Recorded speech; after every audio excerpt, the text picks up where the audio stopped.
Hello, everyone, and welcome to today's webinar, MC Sessions. Thanks for joining us for this new series of events offered by Inntopia. We're offering these sessions to share ideas and opportunities with you and your marketing team. Through these sessions, we plan to keep you updated on what we're seeing in the industry, show you new features, and provide guidance on how to get the most out of Inntopia Marketing Cloud's platform.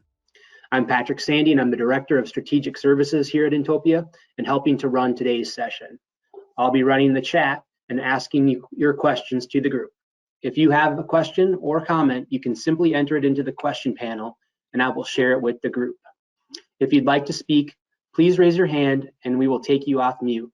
If you joined via a phone connection, you will need to enter the audio pin to speak. Today I'm joined with Kinscherf, our Director of Customer Insights at Inntopia, and Gregg Blanchard, our SVP of Marketing at Inntopia. Today, Gregg and Kurt are going to lead a conversation on Black Friday and Cyber Monday. So let's kick things off. Kurt and Gregg, welcome. Hey, thanks, Patrick. Yeah, thanks, Patrick. Yeah, so we thought it was a good time of year to talk about Black Friday. It's been an interesting conversation amongst the group and getting feedback from partners. A lot of people have, I wouldn't say, less attention on the concept of Black Friday recently, but we just wanted to open up to the group, share some of our thoughts, see what we're seeing out in the marketplace, and just a kind of an open conversation. And so throwing it out to the group, just something sort of rhetorically to think about, is Black Friday still relevant for your team? So something to think about as we go through this conversation, and at the end, we'll regroup and see if we've changed hearts and minds. So, yeah, Gregg, where'd you want to start? Yeah, well, I was just going to echo what you said. I think it's a really good question because, we're marketers, and so we're in this stuff all day long. And I think sometimes a perception of these sort of marketing events or times is skewed a little bit. We get overwhelmed because we're subscribed to more stuff than the average person, and, we're neck deep in the meetings. And so we sometimes project our kind of distaste for some of these things onto our audience, and it's just not the case, right? And if you go to the next slide, Patrick, all the data point to this being a time when people open their wallets over and over again and are willing to spend money. And whether you like Black Friday or not, I think we can all agree that we like it when people give us money. Yeah, I mean, that's kind of our jobs, right? We like to part people with their money. So, it's funny you should say that too, Gregg, because I think personally, we sign up for every email list out there just to sort of geek out on email. And so we're seeing everything come in. So chances are we're more overwhelmed with this type of messaging than, the greater populace out there. But I definitely think it's important to think of as just spending season, right? Whether it's actually Black Friday, Cyber Monday, whatever, and we'll talk about this a little bit more. But especially this year, it seems like it's just people have their wallets open, right? And so it's crucial as a marketer to make sure you have your hand in their wallet versus just letting other retailers, competitors, whatever it may be, take some of that share. So I think that's the biggest shift, especially this year, that I would like to sort of put out there to people is don't think of it as just Black Friday or Cyber Monday. Those were just created in the past by marketers. I think this year it really is spending season. Here's a great example of, don't wait for Black Friday. I think when we first started discussing this session, it was a couple weeks back, and as is normally the case, Walmart seemed to have kicked off Black Friday or spending season on November 5th this year. So, and then everybody scrambled to catch up, right? So everybody's out there scrambling to make sure they have their hand in people's wallets. So exercise we did was just go to your Gmail inbox and type in Black Friday to the search bar and just see the progression of just the avalanche after sort of Walmart started it. It's been really, really interesting to watch. Yeah, I mean, it really did. It used to be a one-day thing, and that was the day, and everybody built up for it, and people were waiting in lines outside of stores, and they had the perks to get you to stand in line. I mean, it's just not the case anymore, right? It is a month-long thing, and it keeps going even after Cyber Monday, right? People will extend their deals, so it's this month window. You're exactly right. It's a season of the year where it's fair game. People are willing and ready to spend money. They're thinking about Christmas. If you compare these two emails we just looked at, for example, even if they are still sticking to only selling stuff on Black Friday, they are emailing people well before Black Friday, getting you to think about the deals. So at least you're kind of earmarking some of your cash for them so that you don't spend it on someone else who's already started to sell stuff. Like it's a thing. All month long, people are trying to get in people's inboxes. Yeah, and I think for better or worse, the public is educated now. Like starting post Halloween, they start saying like, well, I'm not going to buy that yet. I'm going to wait until I find a Black Friday deal, whether that's actually on Black Friday or, now this year with it starting even earlier. I think that the public has been educated as to the spending patterns, right? It's no longer, necessarily people fighting over, Tickle Me Elmos and tackling each other at the Walmart. It's just, I know I can go online and start buying this stuff. And I think how that relates to travel specifically is we hear a lot from partners, well, we don't really do retail, so we're not really going to participate in Black Friday. But you do take people's money away from them, right? So I would again argue that people are spending money. You should do what you can to get to the front of that line for when people have their wallets open. And you made a great point, Kurt, when we were talking about this earlier, that retail is such a huge driver of all this, but in a year like this one with supply chain issues and just sort of like the fatigue from the room full of crap that you have at your house, like we are such a well-positioned kind of solution for both of those things. There's no shipping required.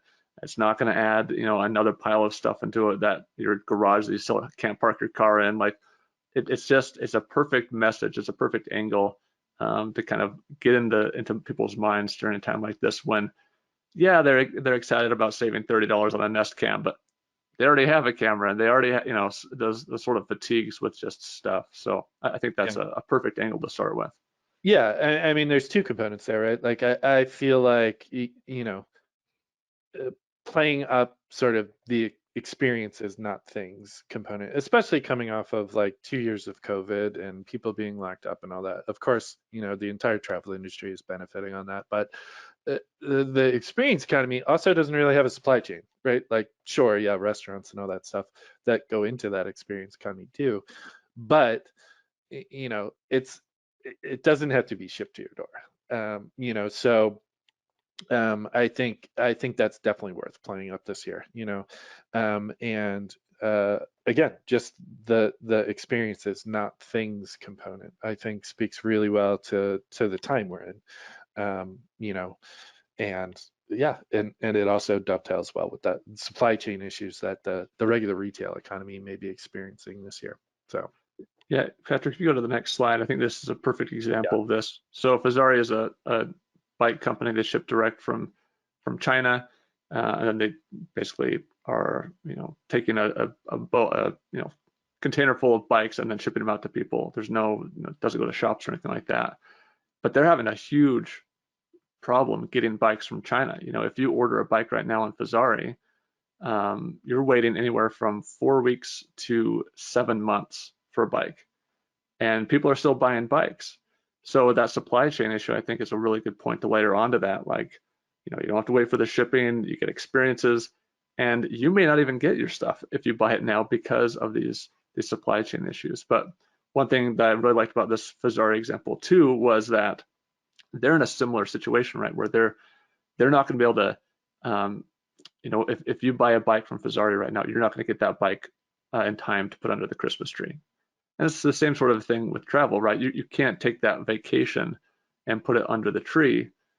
But what they've done is they've said, look, we're going to sell our bikes at our normal price. They're not going to discount, which I think is super smart. But if you buy, we're going to give you a little gift box that you can put under the tree, something that is tangible, so that even though the bike will come in March or June, there's still something for that person you're giving this to open. And I love that idea. And I think, Kurt, you mentioned that with travel, just doing something similar so that you have that tangible thing to give as a gift. Yeah, it's funny when we were talking about this. My sister and I have taken to giving my parents trips, vacations now, because they have all the crap. So, but it's always sort of, anticlimactic. My dad's worse than a child, like he starts sending us his gift ideas in September, and so we always give them like, it's anticlimactic with like, an email printout of the vacation we reserved for them. But when we were brainstorming for this, it's an interesting opportunity for those travel providers that may have some retail options.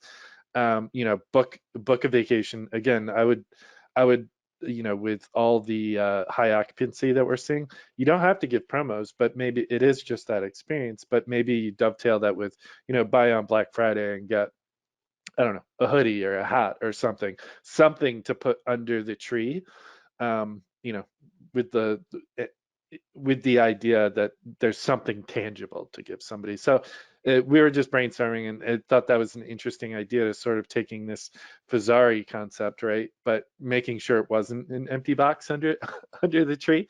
Ralphie doesn't want to get the empty Red Ryder BB gun box. So maybe maybe you could couple that with some retail items, some swag that you guys might have or something like that, to where you throw that in for the incentive, and just get them a regular booking. So some interesting concepts to play with there to make it a little fun, but not necessarily have to discount. Maybe you eat the cost of the swag, whatever it is. So some interesting plays there specific to travel, I think. Yeah, I think that is such a great principle in general. We're so, the knee-jerk reaction is so often, well, let's provide a discount. That's how we provide value. The value equation is what you pay versus what you get, and so we often just sort of go, well, let's just have them pay a little less so that that equation comes out on top. But think about what they get, and it could be, there's a lot of situations where someone is selling a tea time and they just give a free bucket of balls on top of that tea time, and such a small cost, but it adds value without having to discount. Or a lift ticket, comes with a lunch credit or whatever. Yeah. And then in this case, if you have swag laying around, something tangible, you can also check that box of having something to put under the tree if it's a gift. So I was going to also mention something, and this is the one I was going to refer to, Patrick, so perfect timing on this. But I think this is a great time, as we think about some of the things you can accomplish on Black Friday, Cyber Monday. Yeah, you can generate revenue. Yeah, you can maybe move some swag or whatever. But I also like the fact that there's just so much attention on these messages, and people are so willing to do things. And so, for example, if you're trying to build your SMS list, why not make that a way that people get early access like Brewbike did? I think this is such a clever idea. Yeah, you could, wait to get it now, or to get these deals, or you could get them in a special way. There's another example of Rafa that we can show in a second, where they're giving other ways to get the exclusive deals, trying to build that community a little bit. But Brewbike just said, hey, look, text us. It gets them into their SMS database and kind of accomplishes one, tangential goal of the marketing team that's not necessarily revenue, but just kind of takes advantage of that attention. Yeah, absolutely. And not only does that accomplish the somewhat difficult task of building out an SMS list, but it creates this sort of pent up attention, I'll call it, right, to where they've signed up for your list, and now they know they got some sort of preferential early access, right? So on a day that if you are actually sending things out on Black Friday or whatever, on a day when an inbox may be really busy, you've already caught their attention to be on the lookout from something for you, right? So you're sort of preemptively grabbing their attention, and they'll be on the lookout from something special from you. And this could work, you could do get early access and we'll give it to you, tomorrow or whatever. But I think that's the biggest message here, is whether you're giving the deal's only available on Black Friday, that's fine. But I think you need to start priming people for it now because all the other retailers in the world are, right? And so essentially you need to get to the top of the priority list for how that person's going to divvy up that share of their wallet, because it's open at this point. So totally. And if you go to the next slide, Patrick, I think Rafa did a good job of this, where they said, they're showing these are the deals that are coming. It's going to be released on a certain day in the future, and in this case, it was very soon. I think it was 24 hours or something, which is a great way to just say, like, yeah, this is coming. You might be thinking about buying that Nest camera right now. Don't do it, because we have something tomorrow that you may want more.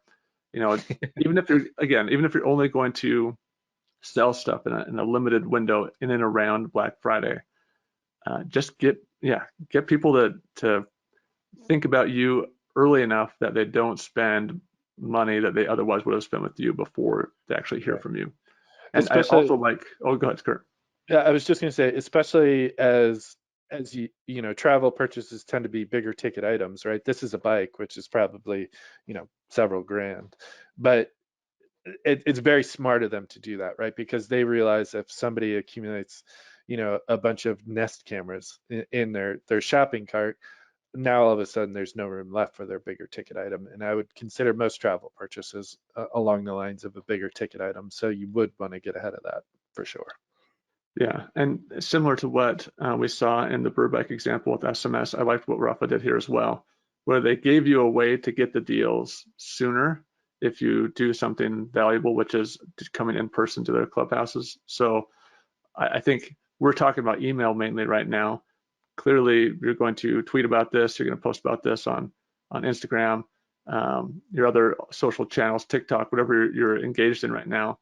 Well, we know that email is going to be the moneymaker, and that the day of, the best way to get people to actually go through the process and buy something will be email. So tease it on social media, but drive them to the email list, right? Say, we've got some, do the same thing, right? We've got some deals coming up. We're going to open them in a few days. If you want to be the first to know, get on our email list. And so it's just another way to use those channels to build more valuable channels, tease that things are coming, get them to kind of save that portion of their wallet for you and check a few boxes.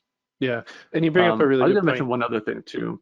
Oh, go ahead, Kurt. Well, yeah, I was just going to say real quick, you bring up a really good point as it relates to social channels. We see some people focusing, more and more on social, which is great.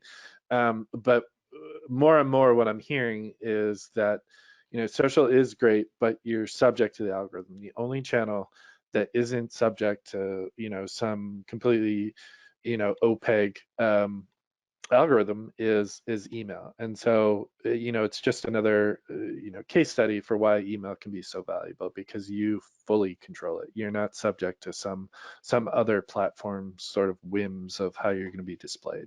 So totally. Yeah, great point.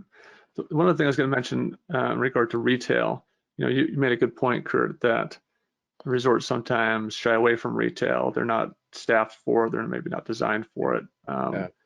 The thing that I think is really important to remember about retail right now is that retail in 2021 is not what retail was in 2011 or even 5 years ago.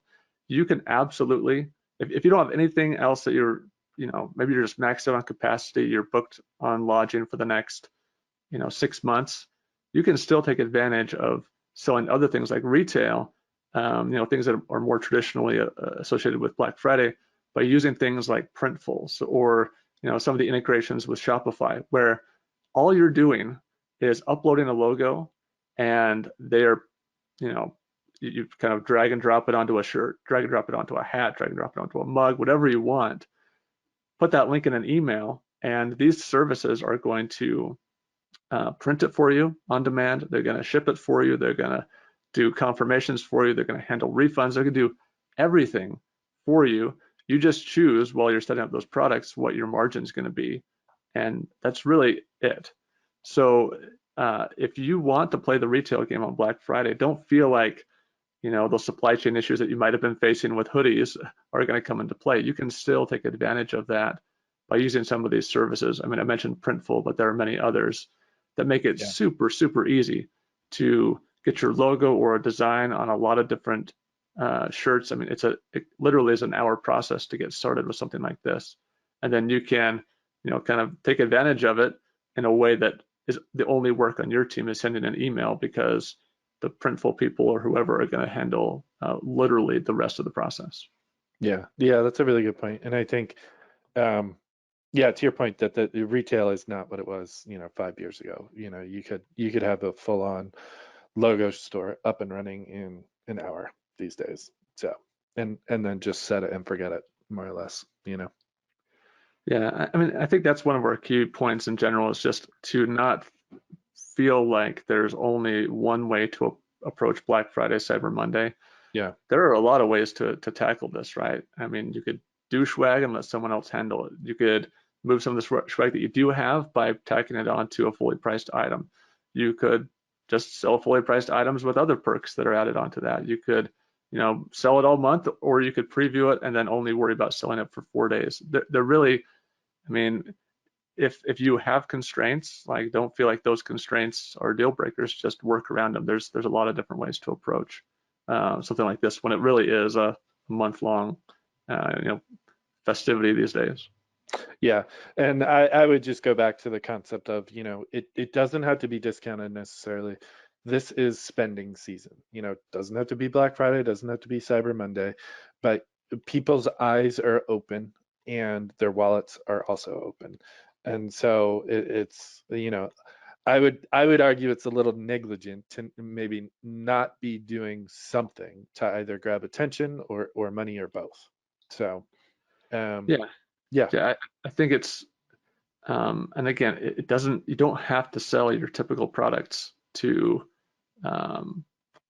take advantage. So if you feel like it's not, you don't want to sell lift tickets right now, well, sell something else. Like, there's plenty of options. Yeah, and and even with hearing from a lot of our partners who are saying, like, our occupancy is crazy, we don't need to market. I would push back on that and say, well, look at January, look at the rest of the season for our ski clients, and try and push people into some other times potentially, because it may be looking good now, but who knows what'll happen as the season progresses. So totally. And I'll share one last approach that I noticed the other day from a golf resort that I thought was really good. Where, think of golf right now, where, amazing amounts of demand. There are golf resorts that are booked out, for a long, long time in the future. I mean, a year plus sometimes.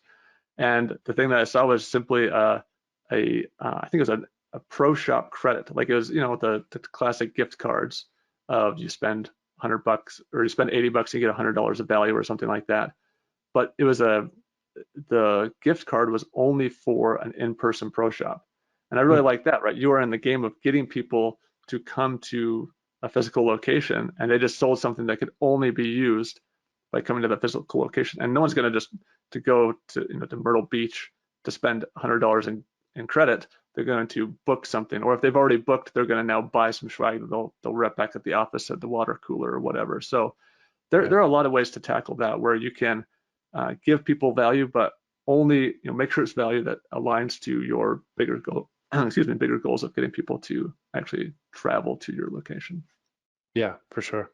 Yeah, I think those are all great points. Cool.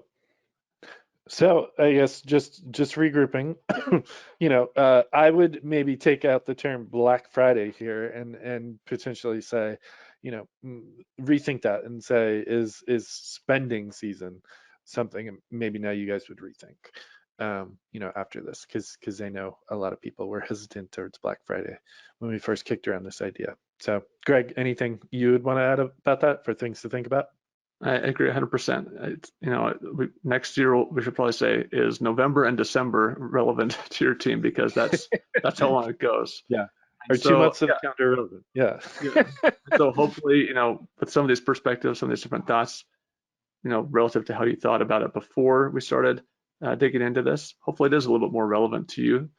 Doesn't mean you have to drop everything if you're crazy busy and do something tomorrow, but if you have the opportunity, it's there's a lot of upside and not very much downside. So hopefully people will give it a little bit more thought than they have in years past. Yeah, and I would say, people might say this is a one-off year, but I think once you crack open that door to the retailers like Walmart, they're not turning their back on this approach, I think. So in years moving forward, I think we're just going to see this escalated even more. It's not just a result of COVID or, supply chain issues or whatever you want to say. Like this is probably the new reality moving forward. So be ready for it also next year if it's potentially too late this year. So absolutely. Cool. Patrick, what did we have? So we had some tips. You want to go through these? Yeah. Just to close everything out. I mean, I think you guys really hit it on the head. We've done analysis over the years looking at just how best to approach Black Friday from a marketing standpoint, and just wanted to just give everyone a few quick tips here, things that we've discovered over our years doing this. One of them is best and worst days for getting those Black Friday emails out. This is analysis that Gregg's done in the past and still holds very true today.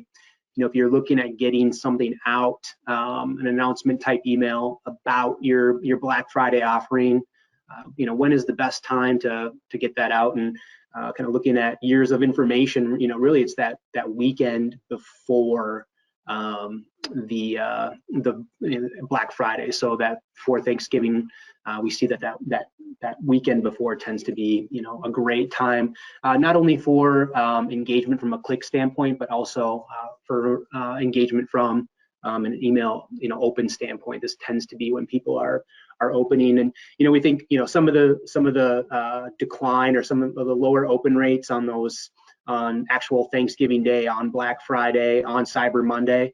That's because there's so much email volume.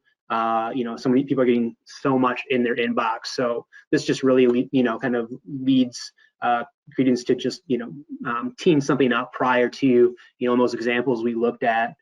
We talked about, that kind of teaser concept, and I think this just does a really good job of, exemplifying the value of doing something like that. So.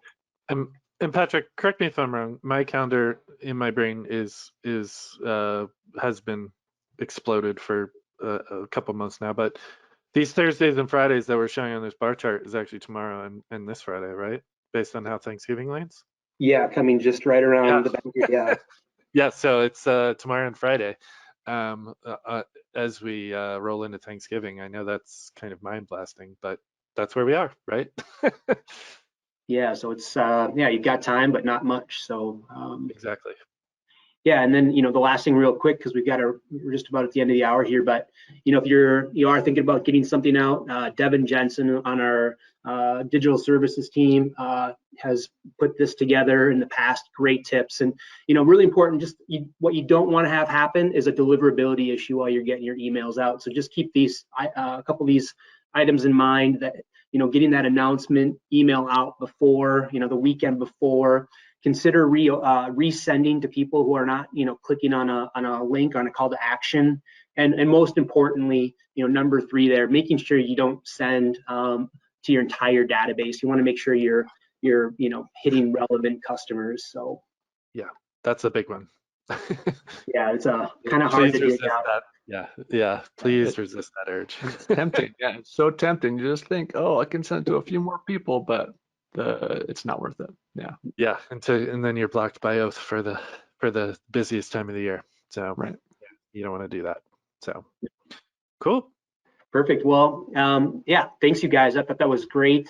Thanks everyone for joining us today. This session has been recorded, and you will receive an email afterwards with the link to the recording. We will also be posting these up on our YouTube channel. They'll be available in Innovative U, and which is our online learning platform. And again, thanks Gregg, thanks Kurt, and thanks everyone for joining us today, and enjoy the rest of your afternoon. Thanks everyone.